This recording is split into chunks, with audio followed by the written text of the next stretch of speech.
Hi, good morning, everybody, and welcome to the Ohio Suicide Prevention Foundation's Voices for Suicide Prevention Advocacy Update. I'm Stephanie Bucher, the Communications Director here, and we're very happy to have you take a moment and join us for this conversation today. We will have time after the presentation to answer any questions that you have, so please use the Q&A feature. The Q&A feature is enabled if you have your questions or comments that you would like for us to answer during the presentation. That is your opportunity to do that. We're joined today by OSPF CEO Tony Coder and Daniel Bennett, who is the OSPF Director of Statewide Prevention and Expansion. Tony and Daniel, thank you so much for presenting your information today. You are all ready to go whenever you are. All right. Thank you so much. Um, can we go back a slide, I believe? All right. We've got a lot to talk about, a lot to share today. So we don't just have me talking like last time. Daniel and I are going to tag team on this one, and you'll get to hear two voices. So, what we're seeing and working on right now, there seems to be a lot of debate, both at the state and the federal level around AI and working around mental health, suicide. Daniel will speak a little bit more about the meetings that we had in D.C. With a number of legislators, congresspersons, both from Ohio and outside of Ohio. Um, but what we're focused on here in the state as far as AI is House Bill 524. It is a bill from Representative Matthews, a Republican, and Representative Cockley, a Democrat, to impose penalties for AI models suggesting harming oneself or another. I offered proponent testimony on February 3rd to the Ohio House Technology and Innovation Committee. It was an interesting hearing where I've never seen this happen. The chair actually came outside of where he sits and actually went to the witness stand and addressed it as almost a witness. Gave a 10 to 15-minute presentation on AI. And basically, the gist of that was we don't understand these systems, and we hope to gain a lot of information. So this is new to a lot of different folks in the House, and it is something that we are starting to see, and we're starting to hear from parents about the impacts that AI is having on their child, usually. Um, and so, what this bill would do would if an AI company would encourage or suggest harming yourself or harming another person, then that AI company would face a $50,000 fine per occurrence. And that would have to be done by the Ohio Attorney General. There are some issues around privacy and how that information is shared, but that is something that OSPF is in favor of and has supported. There are also 19 federal bills regarding AI and technology. Some of the bills that we focused on when Daniel and I were in DC, and that we have worked with Congress to try to make it a better piece of legislation is and there's Senate and House versions for those bills. So if there's the S-1748, that means the Senate version at the federal level, and House Resolution 6. So there's a Senate bill and a House resolution that are very, very similar and actually share the same title, but do have some differences. There's the Kids Online Safety Act, which would start to regulate AI, especially technology. So some of the social media pieces. The big difference is between the Senate and the House version is the Senate version would require require preemption. So states would be allowed to basically not make AI um, follow rules. It would be more of the Wild West. And the House version, they're still trying to do a markup on. There's the App Store Accountability Act, which is much like a couple of bills that we talked about last month, which would require app stores to have parental notification of kids to access apps around the country. There's the Children's Online Privacy Protection Act, which is COPPA, which interestingly, the last time that that Congress did anything around a child's online privacy for social media or anything was 1997. I don't know if I know that Snapchat and Instagram and a lot of those didn't exist. I'm guessing we were probably back in the MySpace era, if folks as old as me remember that. And there's also Sammy's Law, which Daniel will talk about in a little bit. There's more opportunities. We know this is a new technology, a new issue for folks. AI is moving extremely rapidly, and it's really hard to keep up. A couple things that we're doing.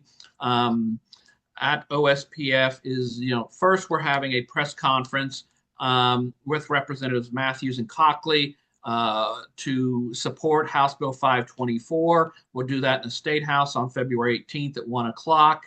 If you want to tune into that, we probably Facebook Live, or we'll have some highlights later in the day. And then also, it'll be a real good education opportunity. March 4th, we're having exploring the intersection of AI and suicide prevention. We're partnering with a group called SAVE up in Minnesota, and it will be a national event. In fact, we've even had two English folks from the UK reach out and share this information as well. We plan on having tentatively we have U.S. Senator John Husted talking about the Kids Online Safety Act, as well as a group called the Center for Humane Technology to help us level set and understand what AI is and some of the problems that they're seeing from a national level. If you would like to join that, it's a free event. It's March 4th, I think, from 1 to 3. You can scan the QR code or check out events at ohiospf.org. So hope to see you there. We really do need advocacy around AI.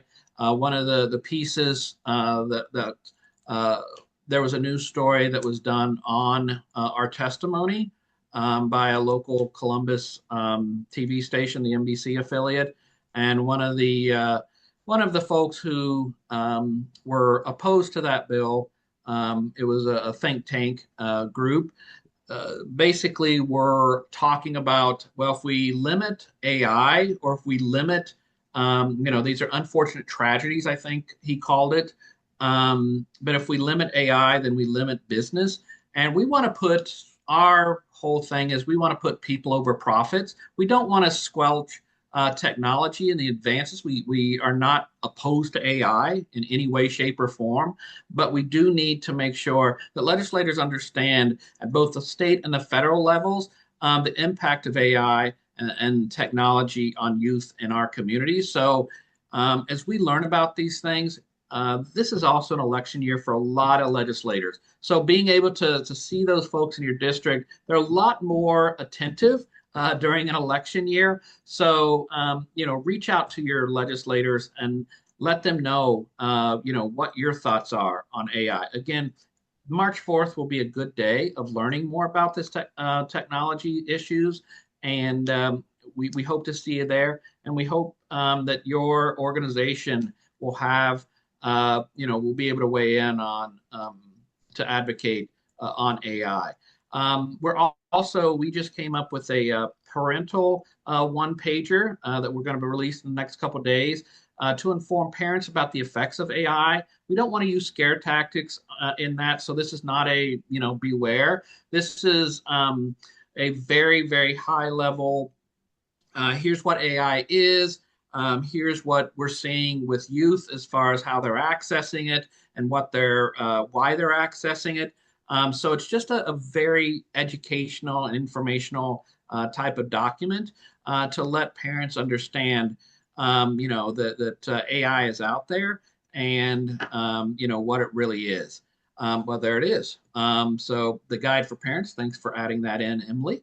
Also, if you hear of anything in your community, we're being asked around AI what the impacts are. So if you're seeing anything in your community, we would love to hear about those things. One of the other pieces that uh, we're hearing at the federal level is that AI and technology companies do not want to share this data. We Facebook Meta released data a few months ago and were called on the carpet. Were called to DC to testify about some of the things they knew about. So what we're hearing from AI companies is, let's not share that because we don't want the any kind of litigious issues.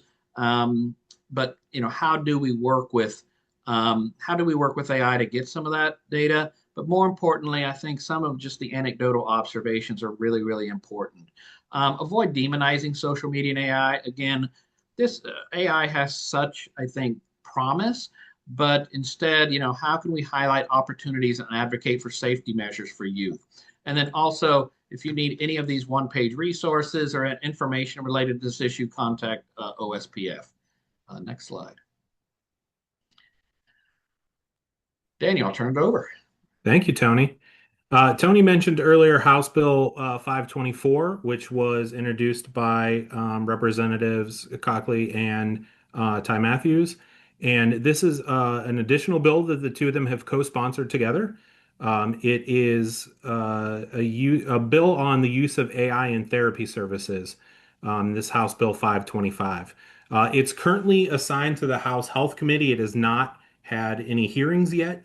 But kind of a summary of what's in the bill, it puts some parameters around what a clinician or a therapist can use AI to do. It does allow for licensed therapy professionals to use AI, but it does put some of those limitations in place. Specifically, if a therapist is going to use AI, they have to have written consent from their client that AI is going to be used.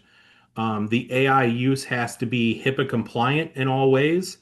So it does maintain confidentiality there. And then it also sets some kind of limits on what the AI can be used for.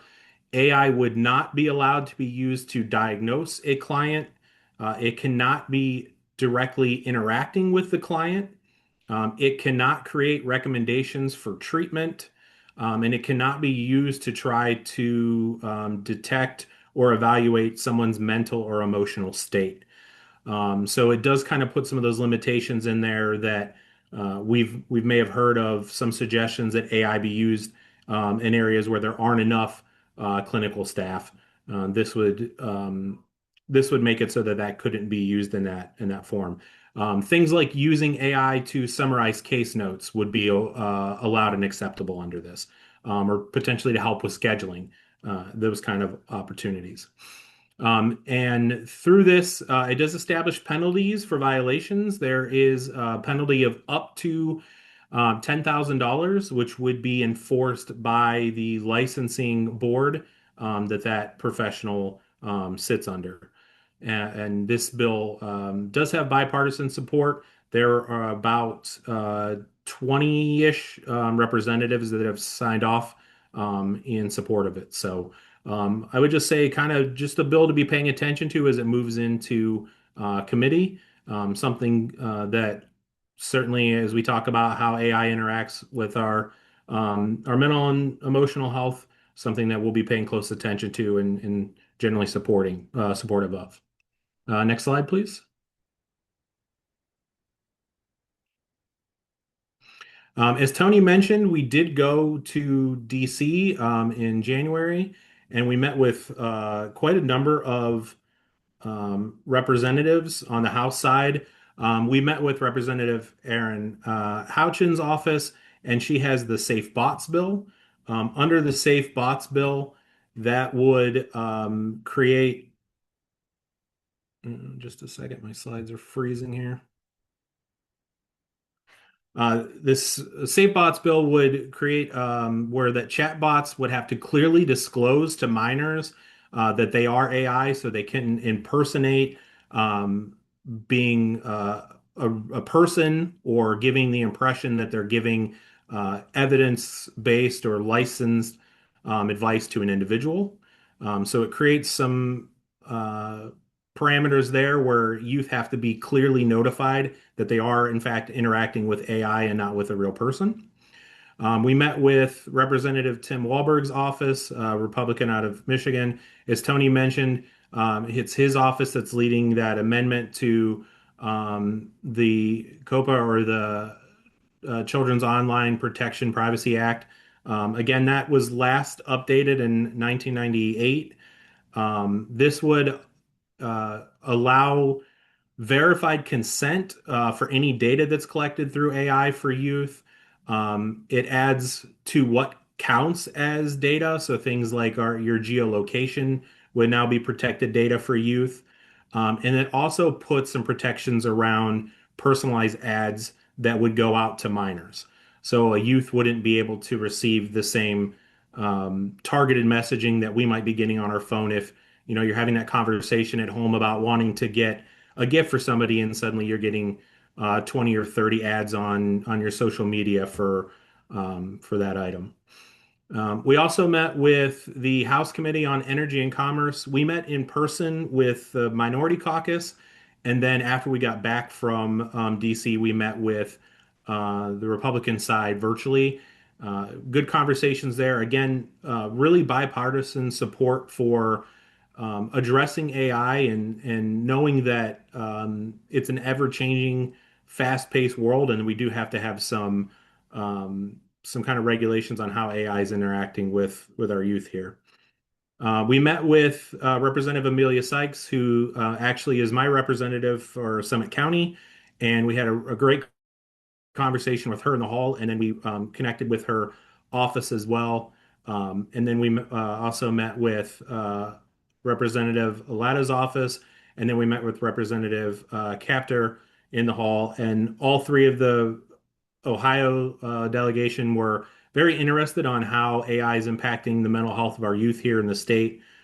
We have seen a lot of anecdotal evidence where youth are engaging with social media and with AI platforms and just kind of seeing some negative outcomes around suicide. Even things as simple as if you or I were to pop on to Chat GPT right now and mention suicide, we might get a 988 prompt very quickly. Whereas someone who's interacting with an AI platform that they are using for months, one of these chatbots, that relationship might change and they may start to see, instead of getting a 988 prompt, they may see recommendations or language that's kind of reinforcing that behavior for them. So certainly something that they're interested in working on. And then we met with Representative Billy Rakis's office from Florida. He's got the Kids Online Safety Act, and that would require that AI companies and social media would be able to prevent foreseeable harms. That included things like uh, issues around eating disorders and depression and suicide risk. It puts in safeguards specifically for minors. It would require that they have to offer parental tools so that parents would have the ability to kind of limit some of the things that their youth have access to. And then, similar to what we talked about with Houchin's bill, it would impact the marketing and market research that youth are exposed to through these platforms. And it also would require an annual public report from third parties that would audit the use and how data is being used by, or data that's collected from minors is being used. So again, really strong effort there to have some conversation around how youth are engaging in social media and making sure that we're getting them connected with resources that they are saying or doing something online that might bring up some risk there. Tony also mentioned the Sammy's Law. We talked about that as well. Sammy's Law would, let me pull up the notes on that one. Sammy's Law would require,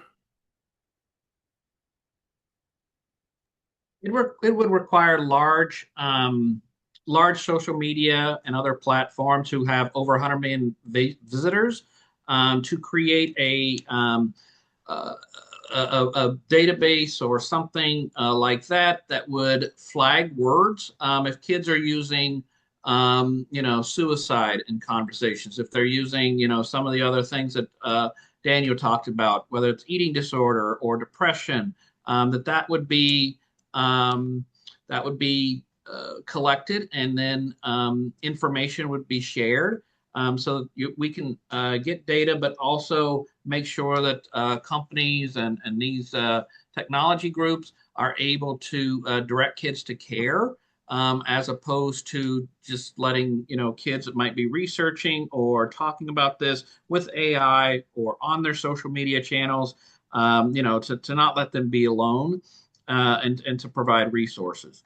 So that is what Sammy's Law is all about.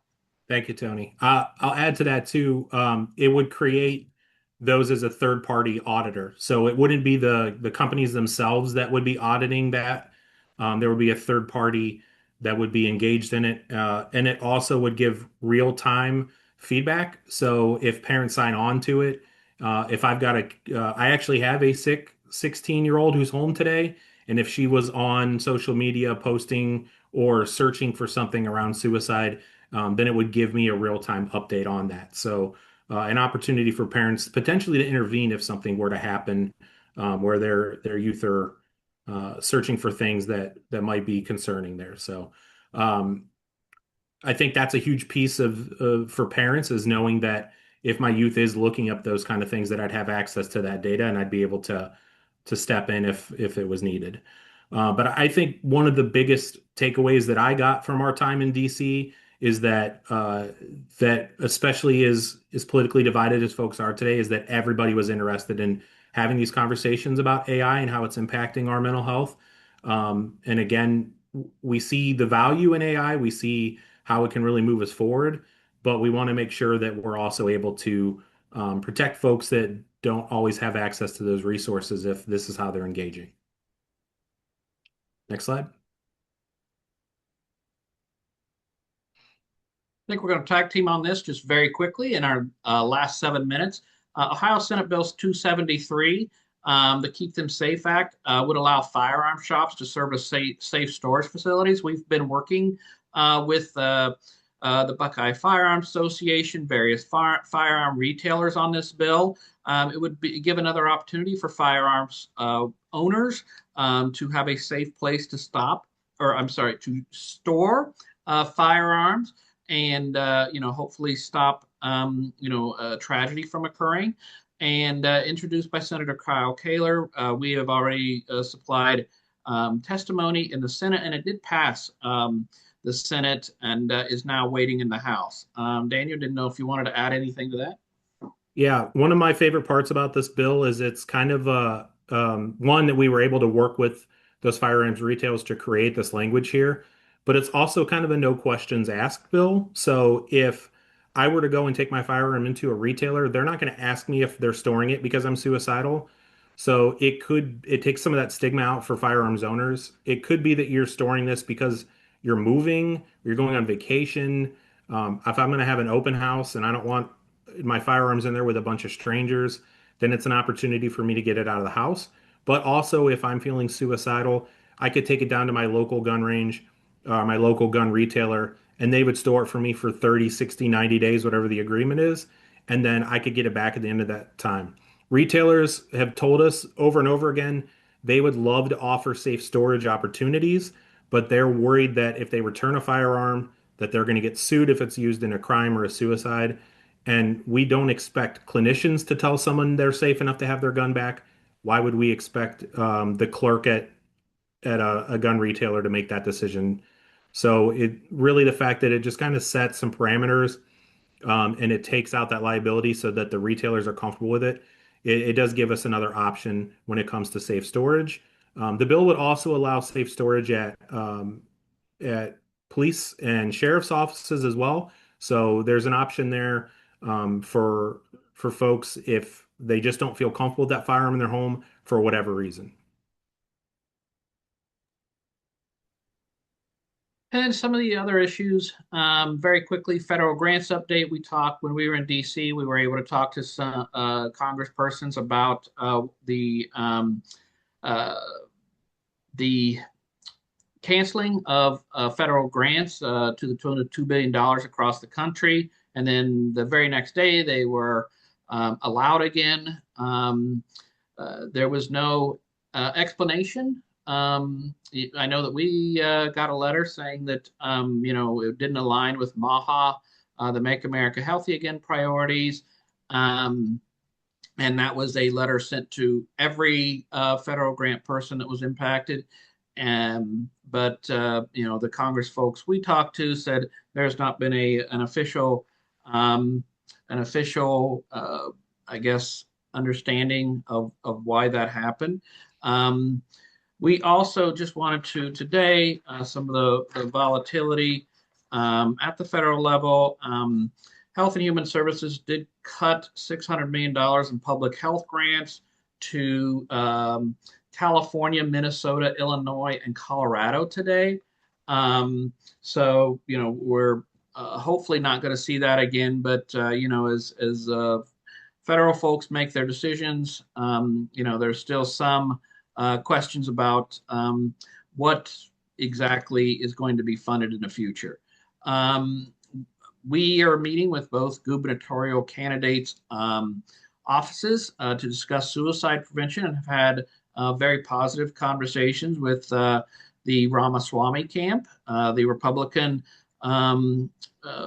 probable nominee. And then we will also we've reached out to Acton's office, Amy Acton, and we'll be discussing it with her, her campaign. So we're doing our due diligence there. And then, Daniel, did you want to talk about House Bill 172? Sure. So House Bill 172 would prohibit mental health services to minors without parental consent. The thought process here being that that parents would want to be notified if their youth was experiencing a mental health crisis. There is some opposition here. It's led by the Ohio Council for Behavioral Health Providers and some other state organizations. Some of the concerns that we've heard is that youth may not always feel comfortable with their parents knowing what's going on because in some cases maybe the parent is not open to treatment or maybe a contributing factor in what's going on. And under this bill, if a youth were to go to their school counselor with any kind of mental health concern, their parents would be notified as a result.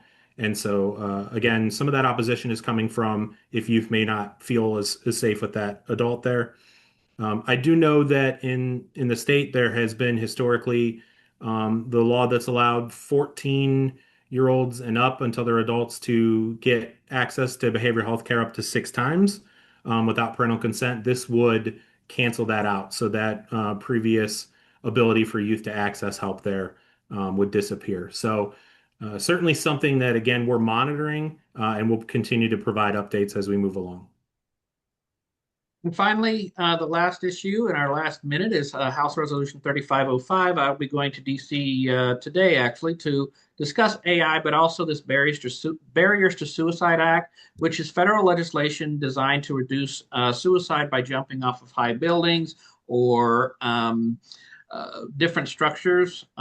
Bridges are a big piece.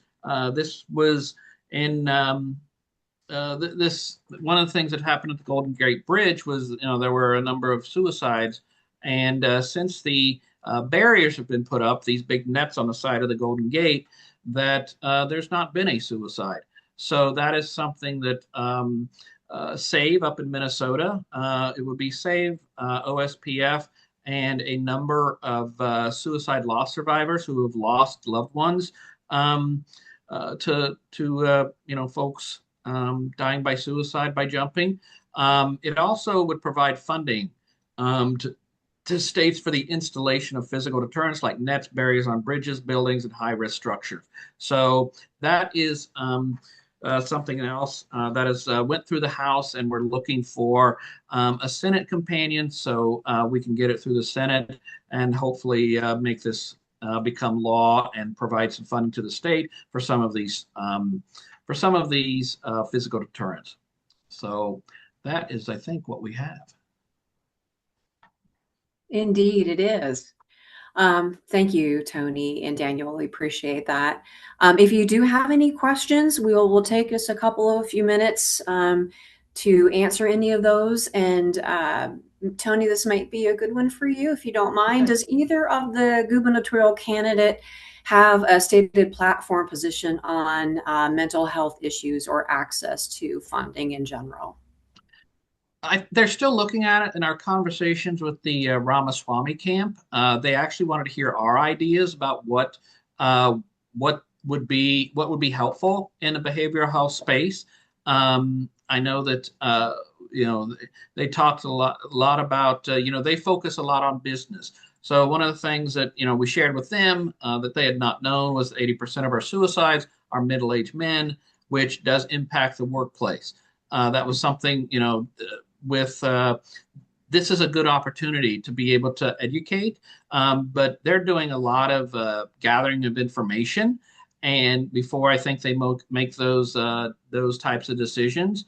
And I'm assuming that when we talk to Acton's office or Acton's campaign, that they'll probably be doing the same. A lot of fact finding and those types of things.